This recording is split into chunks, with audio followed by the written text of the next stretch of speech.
Hello guys, ito gumawa pala tayo ng electro-mechanical jalousie window.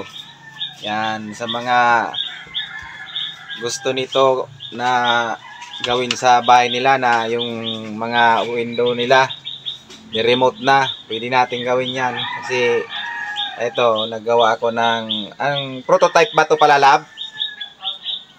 Prototype na example lang to. So ito yung remote nya. Yan, kapag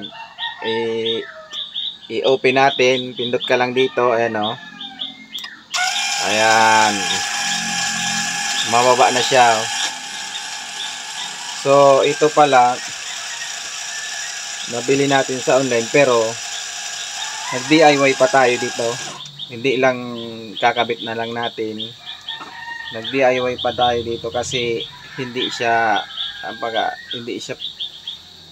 kumbaga sobra yung niya, sobra din yung baba, kaya dapat mag DIY tayo kung hanggang saan lang. So maganda siya, ibalik natin, isarado natin. Yan, yan, pwede natin gawin yan sa mga bahay na gustong remote na lang yung yung mga jalousie nila. So gagawin yan. Ganito lang naman ang sample nya.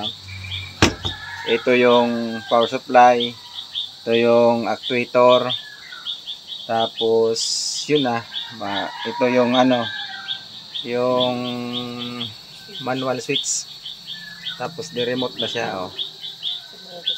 So sa mga gusto na gawin natin automatic ang inyong mga window sa bahay, so hindi na kailangan magpalit.